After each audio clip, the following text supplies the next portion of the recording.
Start करते हैं हम लोग। ओम अज्ञानतिमिरान्धस्य ज्ञानाञ्जनशलाकया चक्षुरुन्मिलितं तस्मै श्रीगुरवे नमः। वाञ्छाकल्पतरुभ्यश्च कृपा सिन्धुभ्येव च पतितानां पावनेभ्यो वैष्णवेभ्यो नमो नमः।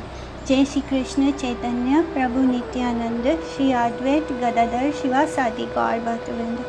हरे कृष्णा कृष्ण कृष्ण हरे हरे, हरे राम राम राम हरे हरे। तो कल जहाँ स्टॉप किए थे chapter 7 shloka number 57, shloka number 50 यहाँ तक हमने कल पाठ कर लिया था। आगे बढ़ते हैं।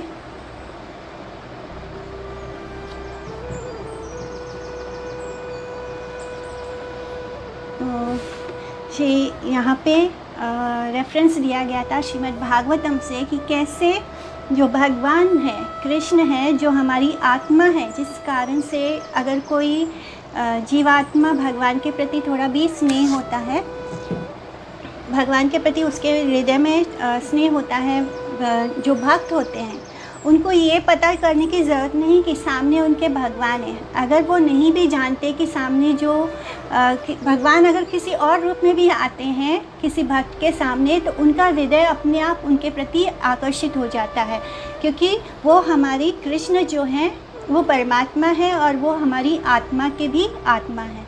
तो इस तरह यही एग्जाम्पल देने के लिए श्रीला वृंदावन दास ठाकुर हमें बता रहे हैं कि कैसे श्री सुखदेव गोस्वामी ने श्री परीक्षित महाराज की इस जिज्ञासा को दूर किया था।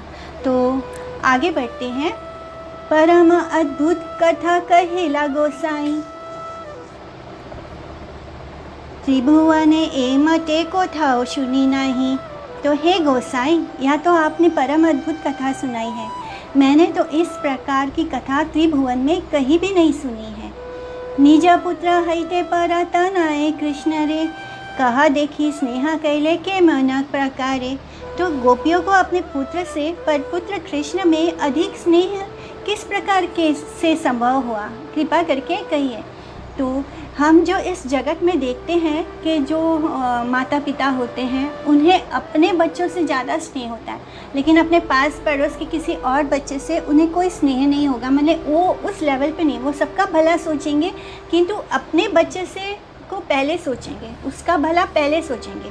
तो ये बात अब सुखदेव गोस्वामी को समझ नहीं आ रही है कि आखिर ऐसे कैसे होता है कि जो प्रौढ़ गोपियाँ हैं उनको कृष्ण के प्रति ज़्यादा स्नेह कैसे हो रहा है, उनको अपने बच्चों के प्रति स्नेह नहीं हो रहा बल्कि कृष्ण के प्रति स्नेह कैसे हो रहा है, जबकि उनको इस बात का बड़ा जरा भी आभास नहीं है कि जो कृष्ण है वो भगवान है, वो ईश्वर तत्व है। नॉर्मली अगर हमें किसी से कुछ फ़ायदा होगा तभी तो हम उसके प्रति स्नेह दिखाएंगे, लेकिन यहाँ क्या हो रहा है, ब्रज में जो गोपियाँ हैं वो कृष्ण को ज़्यादा स्नेह कर रही हैं, अपने बच्चों को नहीं कर रही हैं। और ये भी नहीं जानती कि कृष्ण भगवान है, और वो मानते भी नहीं। कृष्ण कुछ भी कर ले उनके आंखों के सामने, असुरों को मार दे, कुछ भी कर ले। उन्होंने कालियानाग का मर्दन कर दिया, उन्होंने पूतना का वध कर दिया, लेकिन फिर भी सारे लोग क्या कहते हैं कि इनके ऊपर किसी भूत प्रेत का छाया आ गया है। तो इस तरह वो ये नहीं मानते कि कृष्ण जो है भगवान है। तो इसी तरह श्री सुखदेव गोस्वामी कह रहे हैं, श्री सुख का कहे न सुना राजा परीक्षिता, परम आत्मा सर्वदेहे वल्लभ विदिता। तो कि सुनो, श्री सुखदेव गोस्वामी कहने लगे कि सुनो राजा परीक्षित, तुम जानते हो परमात्मा ही सब देहधारियों की प्रिय है, यानी परमात्मा ही हमारी आत्मा के प्रिय वस्तु हैं। हमारी जो आत्मा है, जो नेचुरली जो जिससे प्रेम करती है वो परमात्मा है। परमात्मा यानी कृष्ण जो है वो हमारी आत्मा के भी आत्मा है। तो आत्मा बिने पुत्र व कलत्र बंधुगण, गृहे हैते बाहिरा कराए ततशना। तो बिना आत्मा के शरीर को स्त्री, पुत्र, बंधुगण तत्क्षण ही घर से बाहर कर देते हैं। जब अगर हमारे हृदय, हमारे इस शरीर से अगर प्राण निकल जाए तो क्या होगा? क्या कोई हमें अपने घर में रखेगा? भले ही कोई हमसे कितना भी स्नेह करता हो, हमारे माता पिता हमसे कितने भी स्नेह कर रहे हों, हमारे स्पाउस हमसे कितना भी प्रेम कर रहे हों, कभी उसी स्पाउस के साथ हमने आलिंगन किया होगा, कितना प्रेम जताया होगा, लेकिन अगर हमारे शरीर से आत्मा बाहर निकल जाए तो क्या वही स्पाउस, वही हस्बैंड या वही वाइफ हमें छूना भी चाहेंगे? नहीं ना, क्योंकि आत्मा बिना आत्मा के शरीर को स्त्री पुत्र बंधुगण तत्क्षण उसी पल घर से बाहर कर देते हैं। अतएव परमात्मा सबार जीवन, से परमात्मा ऐशी नंदन नंदन। तो इसलिए अतवे परमात्मा ही सबके जीवन है और वही परमात्मा ये श्री नंद नंदन है। कृष्ण के परमात्मा। हरे कृष्णा।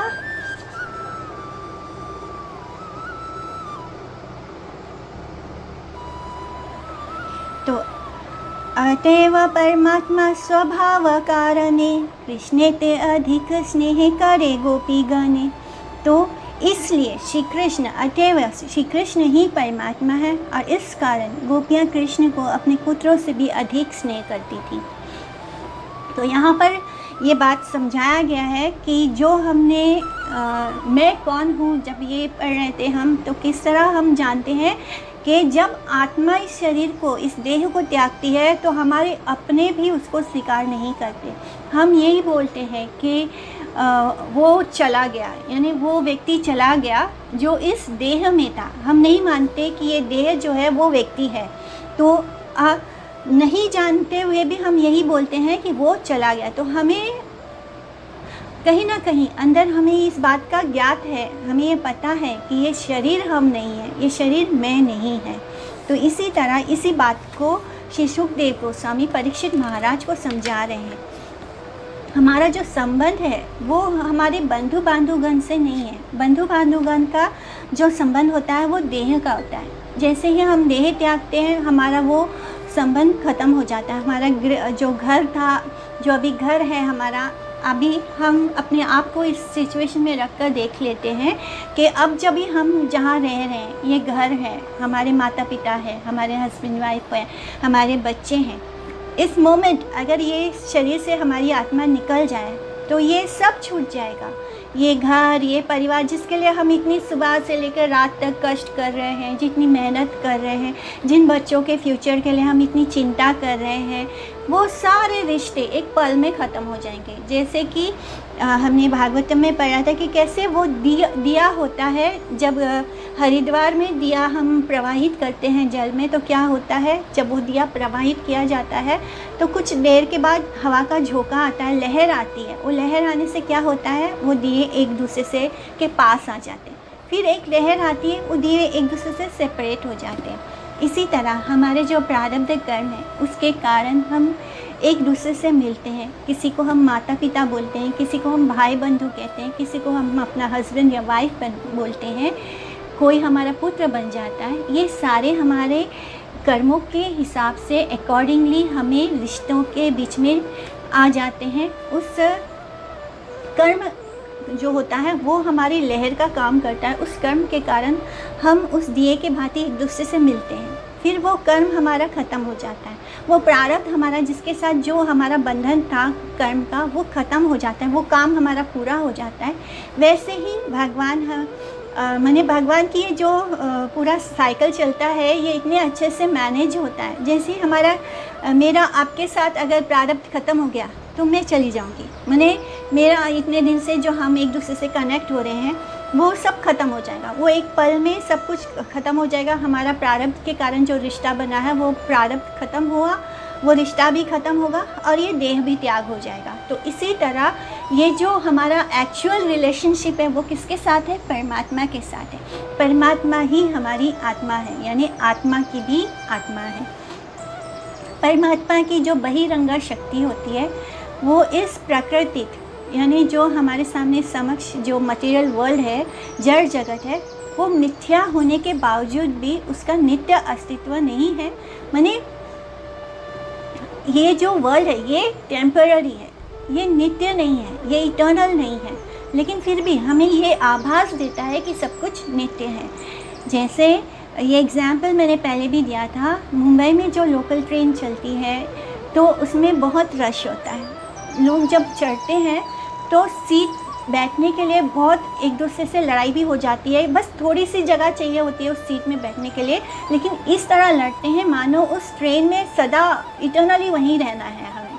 तो हम जब लड़ते हैं तो इस तरह मैंने वो आप लोगों को, कुछ लोगों को एक्सपीरियंस नहीं होगा। तो यहाँ पे जो मुंबई की लोकल ट्रेन होती है वहाँ पे बहुत रश होता है, और जब लोग अंदर ऐसे रश में धकेल कर अंदर आते हैं तो सीट के लिए वो लड़ पड़ते हैं।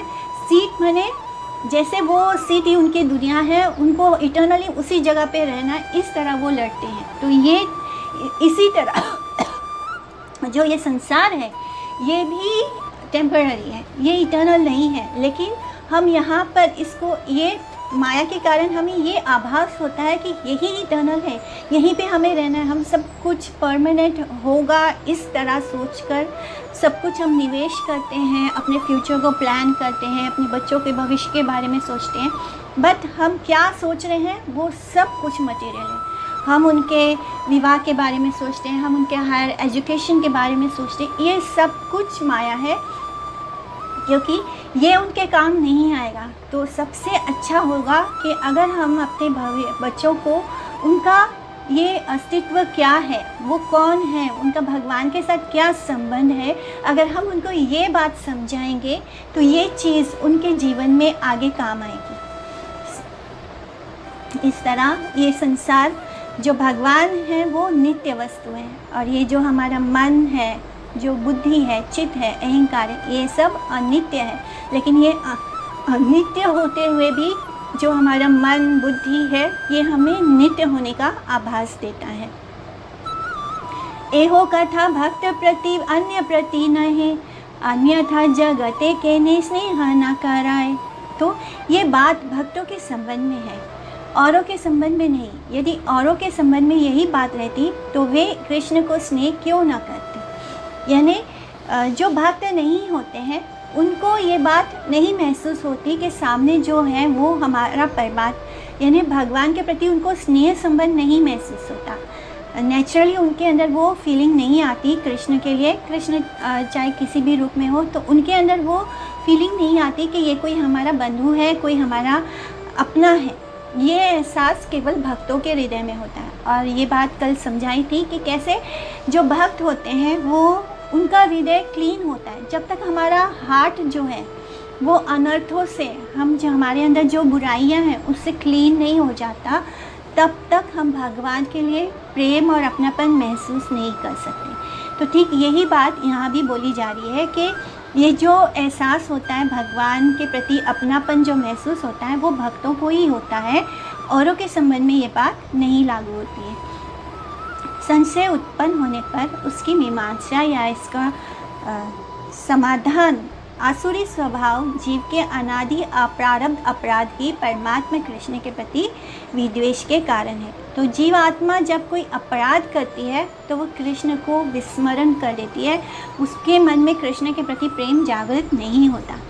कंसादीहा आत्मा कृष्ण तबे हिंसे के ने पूर्व अपराधे अचेता हर कारणे। तो कंस आदि असुरों में भी तो परमात्मा रूपी श्री कृष्ण ही है, फिर उन्होंने श्री कृष्ण के प्रति हिंसा क्यों की? इसका उत्तर पूर्व जन्म के अपराध ही उसका कारण है।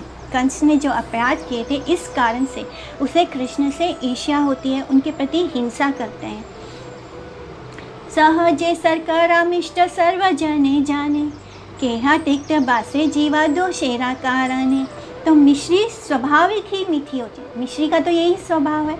जो मिश्री का धर्म है, जो चीनी का धर्म है वो क्या है? मिठास है। तो मिश्री स्वाभाविक ही मीठी होती है। तो ये तो बाकी सभी लोगों को ज्ञात है, सब जानते हैं। किंतु जीवा में, जीव में अगर दोष आ जाए तो क्या होता है? वही मिश्री कड़वी लगती है। जिनको जॉन्डिस होता है उसको चीनी और मिश्री जो है वो कड़वा लगता है। तो दोष का है? दोष मीठी मिश्री में नहीं है, दोष हमारे जीव में है। जीवारे से दोष सरकारा दोष नहीं, अतएव सर्वमिष्ट चैतन्य गोसाई। तो जीव, इसमें जीव का दोष, जीवा का दोष है, जीव का। टंग का दोष है, मिश्री का कोई दोष नहीं है। इस प्रकार श्री चैतन्य महाप्रभु भी सर्वप्रिय है। तो इसी तरह भगवान जो है वो सबके प्रिय है और भगवान को भी सभी प्रिय है। लेकिन जिनके अंदर आपराधिक भाव है, जिन्होंने अपराध किया है वैष्णव के प्रति, उनके अंदर स्वाभाविक रूप से कृष्ण के प्रति प्रेम नहीं जागृत होता। जिस प्रकार सुमधुर मिश्री पित्त आदि दुष्ट जीवा के कारण कड़वी रूप से आस्वादित होती है, किंतु प्राकृत प्रस्ताव से मधुर द्रव्य के माधुर्य की कड़वी प्रतीति नहीं है। यानी जो नेचुरल स्वभाव है मिश्री का वो मिठाई है, लेकिन क्योंकि जीवा में कोई दोष आ जाता है, कोई ज्वर आता है, कभी बीमार हो जाते हैं, कभी कोई बीमारी हो जाती है, इस कारण से जीव को मिश्री जो है कड़वी लगती है। इस प्रकार सर्व कल्याण निधान श्री चैतन्य देव में भी किसी प्रकार का प्रेम भाव का प्रीति या अनधिष्ठान अवस्थित नहीं हो सकता है। जो श्री चैतन्य देव को अपने अभीष्ट वस्तु रूप से नहीं समझ सके हैं, उनकी उसी प्रकार की अनुभूति अपराध जनित है। तो जब हमसे कोई अपराध होगा भगवान के प्रति, उनके भक्तों के प्रति, तब क्या होगा? हमारे कृष्ण तो प्रिय वस्तु है ही हमारी आत्मा की, किंतु वो उसके और कृष्ण के बीच में क्या आ रहा है? अपराध आता है। अगर हमसे कोई अपराध हो जाए वैष्णव के प्रति खास करके, तो भगवान के प्रति प्रीति नहीं जाती। भगवान तो मीठे ही हैं, चैतन्य देव तो मीठे ही हैं, लेकिन माधुर्य ही हैं, लेकिन जिनकी बुद्धि भ्रष्ट हो जाती है, जब हम अपराध करते हैं तो हमारी बुद्धि पर एक कवर आ जाता है, जिसके कारण हम भगवान कौन है, भगवान और अपने रिश्ते को नहीं समझ सकते। ए नवद्वीपे टिक देखिला सर्वजने, तथापि केहे न जानिला भक्त बिने। तो इस नवद्वीप में ही देख लीजिए, यहीं पर सब लोगों ने प्रभु को देखा, परंतु भक्तों के सिवाय अन्य किसी ने नहीं जाना। भगवान श्री चैतन्य महाप्रभु सबके सामने हैं, वो सब पर सेम ही कृपा कर रहे हैं। जो भक्त होगा वो उनसे ग्रहण कर लेगा श्री कृष्ण की प्रीति, लेकिन जो भक्त नहीं होगा वो उनके सामने होंगे तब भी वो नहीं ग्रहण कर पाएगा कृष्ण प्रेम को। तो ये जब हम नवद्वीप परिक्रमा कर रहे थे तब हमने जाना था कि क्यों ऐसे होता है कि जो लोग भगवान से, हमें लगता है कि नवद्वीप धाम की इतनी महिमा है, फिर क्यों हर कोई नवद्वीप में रह रहा है, लेकिन फिर भी कुछ लोग ऐसे हैं जो भगवान से प्रेम नहीं करते, ऐसा क्यों होता है? तब उसमें बताया था कि नवद्वीप धाम जो है, जो ये धाम है वो कवर्ड है, यानी वो भगवान की योग माया शक्ति से कवर्ड है। उसके दर्शन बस उसी व्यक्ति को हो सकते हैं जो शुद्ध भक्त होगा, या जिसने नाम आभास भी किया होगा, उसको भी नवद्वीप धाम कृपा करेगी। लेकिन आपने अपराध किया है, नाम अपराध किया है, वैष्णव अपराध किया है, तो आप उस लेयर के ऊपर रहेंगे। आप उस नवद्वीप धाम में ऐसे लगेगा, आपको लगेगा कि आप नवद्वीप में हैं, पर आप नवद्वीप में नहीं होंगे। नवद्वीप के ऊपर एक कवरिंग है योग माया का, जिसके कारण आप उसके इंटरनल भाव को नहीं पकड़ सकते। तो इसीलिए यही बात कहते हैं कि ए नवद्वीपता देखे ले सर्वजना, तथापि केहा न जानी ले भक्त बिने। तो बिना भक्त हुए कोई भी भक्त ही भगवान को देख सकता है, जान सकता है। आत्मा की नित्य वृत्ति भक्ति यद्यपि सब जीवों के हृदय में अवस्थित है। तो जैसे कि हम बोलते हैं, जब हम भक्ति शब्द बोलते हैं तो भक्ति का जो मतलब होता है वो होता है प्रेम। तो आत्मा का जो स्वभाव है वो स्वाभाविक रूप से भगवान से प्रेम करता है। हम सब के अंदर वो प्रेम मौजूद है, कृष्ण के लिए हमारे हृदय में वो प्रेम मौजूद है, लेकिन उस हृदय में धूल मिट्टी जम गई है। बहुत जन्मों का जो कंडीशनिंग होता है उस कारण से धूलीकणों के द्वारा आच्छादित दर्पण में भी अपने मुख दर्शन की तरह, जैसे दर्पण पर धूल जम जाए तो हम, दर्पण का तो यही स्वभाव है ना कि वो हमें अपनी छवि दिखाए, लेकिन अगर उस दर्पण पे धूल भर जाए, इसी तरह हमारे हृदय पे भी धूल भर गया है, जिसके कारण हम कृष्ण को नहीं देख पा रहे, उसके प्रेम को नहीं महसूस कर पाते हैं। भक्ति रसे चित्त प्रभु हरे सर्वथाय, विहाराय नवद्वीपे वैकुंठे राया। तो जो प्रभु भक्त के चित्त को सर्वदा हरण करते हैं, वे ही वैकुंठ के नाथ नवद्वीप में विहार कर रहे हैं। तो जो भगवान हम सबके चित्त का हरण करते हैं, वही वैकुंठ नाथ हमारे इस नवद्वीप धाम में विहार कर रहे हैं, माने श्री चैतन्य महाप्रभु। मोहि आसा बार चित्ता प्रभु विश्वम्भरा, अग्रजे लाइया चाली लेना निज घरा। तो अब हम वापस अपनी कथा पर आते हैं कि कैसे जो विश्वम्भर हैं, जो प्रभु हैं, वो सबके मन को मोह लेते हैं। जब वो अद्वैत आचार्य की सभा में पहुंचते हैं तो किस बहाने से पहुंचते हैं? अपने भैया को भोजन के लिए बुलाने के बहाने से पहुंचते हैं। और जैसे ही वो वहाँ पहुंचते हैं और बोलते हैं कि भैया चलो, माँ ने घर पे भोजन के लिए बुलाया है, तो वहाँ मौजूद सब लोग जो गोष्ठी कर रहे होते हैं, जो कथा कर रहे होते हैं, भगवान कृष्ण की ही गोष्ठी कर रहे होते हैं। अचानक जब वो विश्वरूप को विश्वम्भर को अपने सामने देखते हैं तो ध्यान में चले जाते हैं, यानी वो सब शांत हो जाते हैं, क्योंकि विश्वम्भर जो है उन सब के मन को मोह लेते हैं और वो सब भक्त हैं, इसलिए वो उनके सामने आते ही उस ध्यान में चले जाते हैं। जैसे वेणु माधुरी, जब भगवान की वेणु के बारे में जब हमने पढ़ा था, तो कैसे वेणु बजती है तो जो पशु पक्षी होते हैं, पेड़ों पर बैठे हुए पशु जो पक्षी होते हैं, वो क्या होते हैं, वो ऐसे लगता है वो ऋषि मुनियों की तरह एकदम ध्यान मग्न हो गए। इसी तरह जब विश्वम्भर जाते हैं अपने भैया को बुलाने के लिए, तो सारे जो भक्तगण हैं वो उनसे मोहित हो जाते हैं और एक टक उनको देखने लगते हैं। प्रभु विश्वम्भर सब भक्तों के चित्त को मोहित करके अपने बड़े भाई को लेकर घर चले आते हैं। मने मने चिंतया अद्वैत महाशय, प्राकृत मानुष कभु ए बालक नया। तो इधर से अद्वैत आचार्य मन ही मन चिंता करने लगते हैं कि ये बालक प्राकृत मनुष्य कभी भी नहीं हो सकता। तो अद्वैत आचार्य को भी ये फीलिंग आ जाती है कि ये जो बालक हमारे सामने है, ये कोई मनुष्य नहीं है, ये कोई नॉर्मल जो प्रकृति से, माने ये कोई मटेरियल बॉडी नहीं है, ये कोई मनुष्य नहीं है, ये कोई और है। वैष्णव के निकट अद्वैत की अदोक्षक विश्वम्भर तत्व के संबंध में अपनी अज्ञाता ज्ञापन। सर्व वैष्णवेरा प्रति बलीला अद्वैत, कोना वस्तु ए बालक न जाने निश्चिता। तब अद्वैत आचार्य सब वैष्णव से वहाँ कहते हैं कि ये बालक क्या वस्तु है, मैं निश्चित रूप से नहीं जान पाता। यानी उनको देख के उन सब के अंदर कुछ हो जाता है, एक अजीब तरह का आनंद महसूस होता है। भगवान है ही सच्चिद आनंद, और जब भगवान सामने आते हैं उनके, तो उनको ऐसे लगता है कि ये कोई नॉर्मल बच्चा नहीं है, ये कोई और है, ये क्या वस्तु है, मैं नहीं जानता, मैं निश्चित रूप से नहीं जान पाता हूँ। प्रशंसिते लागी लेना सर्व भक्त गणा, अपूर्वाशी शूर रूपा लावण्य कथना। तब सब भक्त वृंद भी बालक के अपूर्व रूप, लावण्य और वचनों की प्रशंसा करने लगते हैं। और सब उसी पहले भी सब कृष्ण कथा ही कर रहे थे, अब जब उन्होंने विश्वम्भर को देखा तो वो सभी लोग विश्वम्भर के बारे में बात करने लगे। सब बोलने लग गए कि कितना सुंदर बालक है, उसका रूप लावण्य कितना सुंदर है, वो मैंने वचनों में उनकी प्रशंसा करना ही पॉसिबल नहीं है। इस तरह वो सब एक दूसरे से विश्वम्भर के बारे में कथा करने लगते हैं।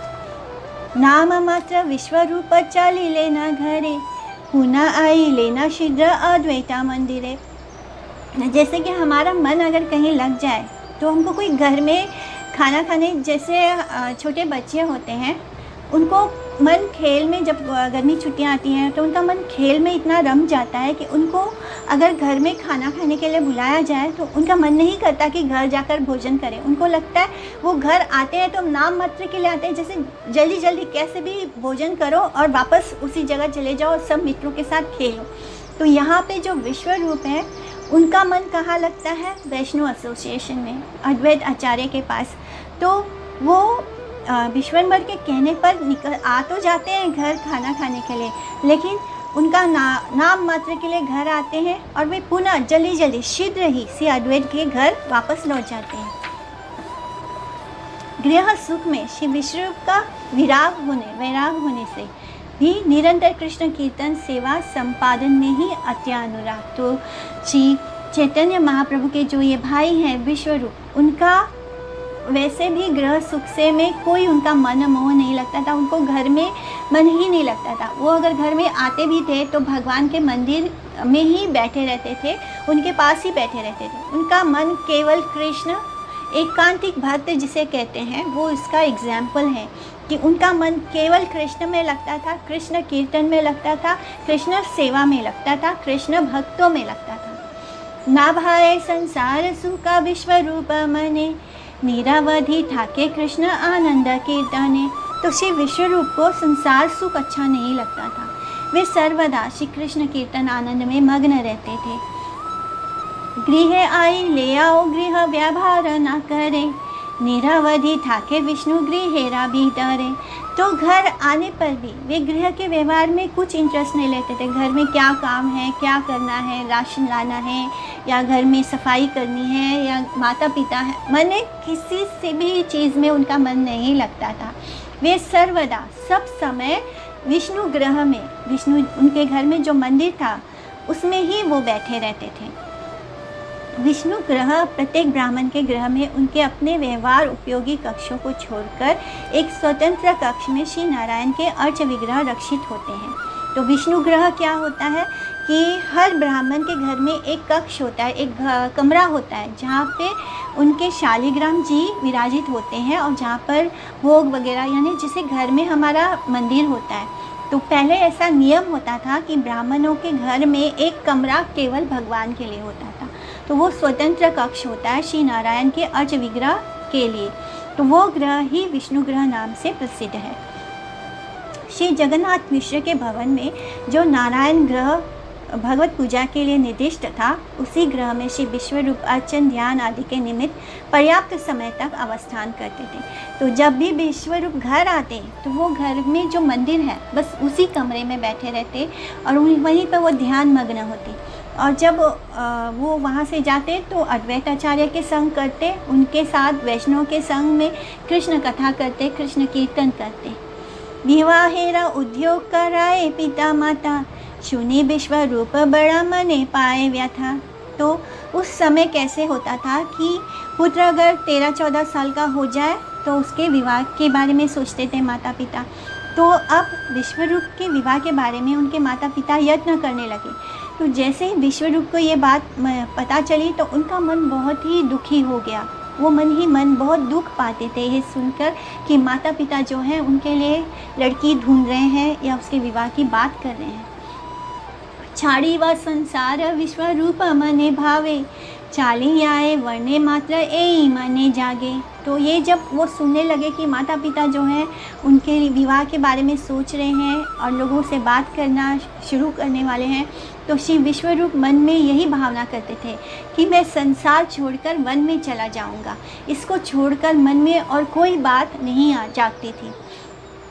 जिसके मन में वैराग आ जाता है इस संसार के प्रति, जिसने जान लिया कि उसका रिश्ता केवल कृष्ण के साथ है, उसका मन इस संसार के किसी वस्तु में नहीं आकर्षित होता। उसको जैसे नॉर्मली लोगों को शादी की बात सुनकर बहुत खुशी होती है, वो उनको बहुत अच्छा लगता है, लेकिन यंग बॉयज़ यंग गर्ल्स को ये बातें अच्छी लगती हैं, किंतु विश्वरूप के मन को ये बात बिल्कुल नहीं भाई। उनको ऐसे पीड़ा होने लगी उनके मन में। उनको लग रहा था अभी के अभी मैं सब छोड़कर वन चली जाऊँ। ईश्वरेरा चित्तवृत्ति ईश्वर से जाने, विश्वरूप संन्यास करिला कता दीने। ईश्वर की चित्तवृत्ति ईश्वर ही जानते हैं। ईश्वर के मन में क्या है वो केवल भगवान ही जान सकते हैं। भगवान के मन की बात भगवान ही जान सकते हैं। अतः कुछ ही दिनों के बाद श्री विश्वरूप ने संन्यास ग्रहण कर लिया। किसी को घर में पता नहीं चलने दिया। अचानक एक दिन उन्होंने संन्यास ग्रहण कर दिया। जगते विदिता नाम श्री शंकरारण्य, चलीला अनंत पते वैष्णवाग्रण्य। तो वैष्णव अग्रण्य श्री विश्वरूप जो वैष्णव में श्रेष्ठ हैं, वो विश्वरूप जगत में श्री शंकरारण्य नाम से विदित होकर अनंत के पद पर चले गए। घर छोड़कर चले जाते हैं और उनके संन्यास का नाम होता है श्री शंकरारण्य। वैसे भी वो शंकरशन ही हैं। विश्वरूप ने श्री शंकर संप्रदाय में संन्यास ग्रहण करके श्री शंकर आरण्य नाम से प्रसिद्धि प्राप्त की। उस समय शंकर संप्रदाय में 10 नामी सन्यासी का प्रचलन था। अरण्य उन्हीं 10 नामों में अन्यतम है। यही 10 नामी सन्यासीगण पूर्व काल में विष्णु स्वामी संप्रदाय के अंतर्गत थे। एक दंडी शिव स्वामियों के साथ विवाद के कारण से परिशेष में वे शंकर संप्रदाय में प्रविष्ट हुए थे। पहले ये लोग विष्णु स्वामी संप्रदाय के नाम से थे। बाद में उनमें आपस में ही एक दंड संन्यास के ऊपर उनका कुछ विवाद हो गया, जिसके कारण वो संप्रदाय 2 में हो गया और फिर उन्होंने एक और संप्रदाय फॉर्म किया, शंकर संप्रदाय, और इसी शंकर संप्रदाय से विश्वरूप ने संन्यास ग्रहण किया। आदि विष्णु स्वामी संप्रदाय में अष्टोत्तर शत वैदिक सन्यासी वर्तमान थे और शिव स्वामी संप्रदाय के परिणाम स्वरूप श्री शंकराचार्य के परवर्ती काल में वैदिक सन्यासियों की संख्या 10 नामों में परिणित हुई। तो सन्यासियों को एक नाम दिया जाता है, जैसे अगर उनका अलग अलग नाम होता है, किसी को भक्ति वेदांत नाम होता है, किसी को तीर्थ गोस्वामी नाम दिया जाता है, तो ये अलग अलग सन्यासियों को अलग अलग नाम दिया जाता है। तो ऐसे यहाँ पे 10 नाम थे। उन 10 नामों में एक नाम था श्री शंकरारण्य। श्री शंकरारण्य नाना देश भ्रमण करके परिशेष में मुंबई प्रदेश के शोलापुर जिले के अंतर्गत पांडुरंगपुर या पंढरपुर नामक स्थान में भीमा नदी के तीर पर समाधिस्थ हुए। तो वो वहाँ से बंगाल से वो वहाँ से निकल गए और वो कहाँ आ गए, भ्रमण करते हुए हमारे महाराष्ट्र में पंढरपुर में, और यहीं पर वो भीम नदी के किनारे पर समाधि लिया उन्होंने। ये बात प्रचलन में है, कथित है कि श्री विट्ठलनाथ या विठोबा देव ने यतिराज श्री शंकरारण्य ने प्रवेश किया। इसके बहुत वर्ष बाद 1433 शकाब्द में श्री चैतन्य महाप्रभु ने दक्षिणात्य में भ्रमण करते करते पंढरपुर में आकर अवस्थान काल में, तो ये क्या कि ये वहाँ से भ्रमण करते हुए निकले विश्वरूप, उनका नाम हो गया था श्री शंकरारण्य।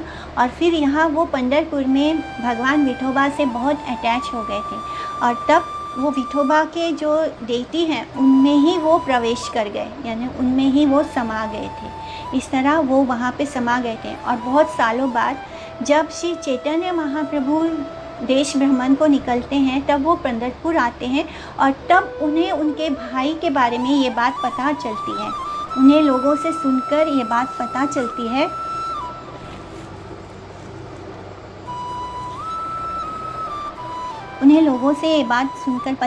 है कि उनके जो भाई हैं, जो विश्वरूप हैं, वो यहीं पर आकर श्री विट्ठल जी में समाधिस्थ हो गए हैं, उनमें समा गए हैं। उस समय पंढरपुर एक प्रसिद्ध तीर्थ स्थान हुआ करता था और बहुत साधु वैष्णव में बसी हुई भूमि थी। और श्री विश्वरूप की निर्णय प्राप्ति की कथा श्रवण की थी श्री चैतन्य महाप्रभु ने। चली लेना यदि विश्वरूप महाशय सची जगन्नाथ दग्ध हैला हृदया।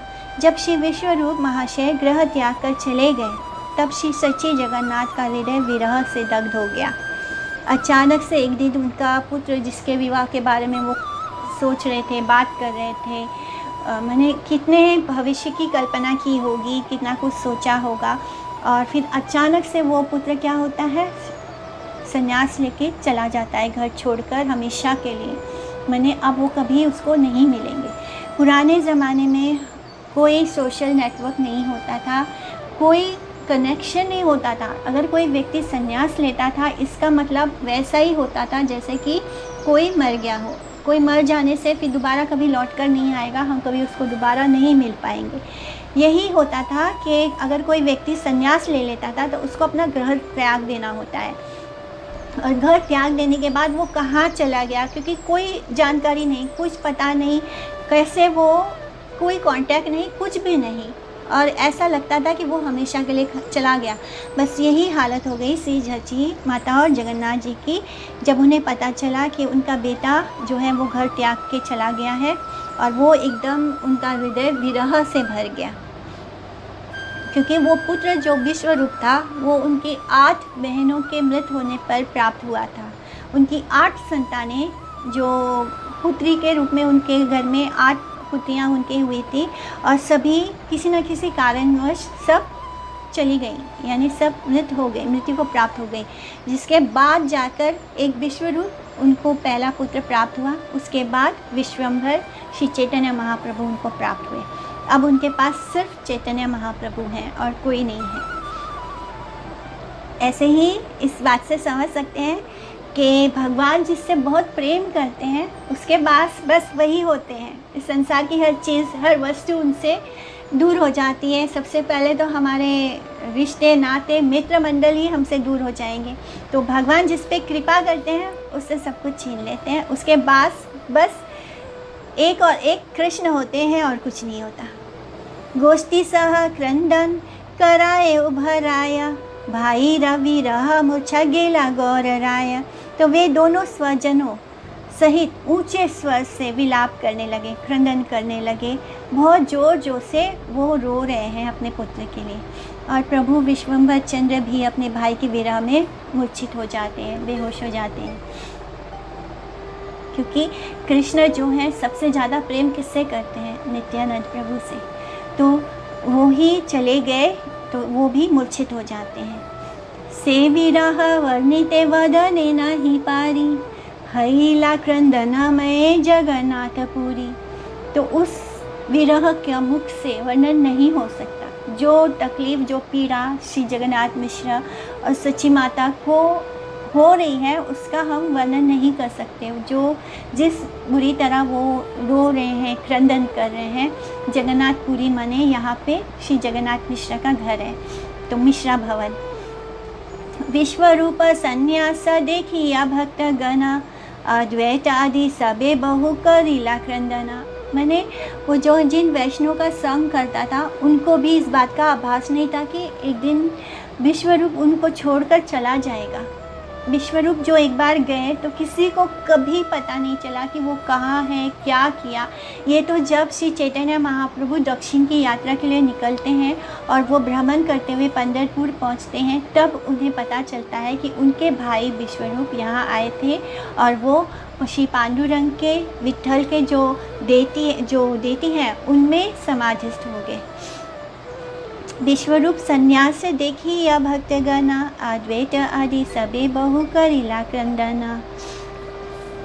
संन्यास श्रीमान महाप्रभु के प्रकट काल में महर्षि पाणिनि प्रोक्त गौड़पुर या नवद्वीप नगर में वेद आदि शास्त्रों का प्रचुर रूप से अनुशीलन होता था।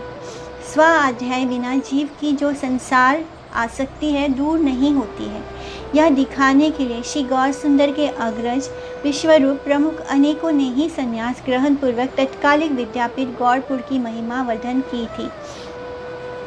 श्री गौर सुंदर और श्री पुरुषोत्तम भट्टाचार्य के संन्यास ग्रहण के उद्योग पर्व आदि विविध गौड़ीय भक्ति शास्त्र में उल्लिखित देखे जाते हैं।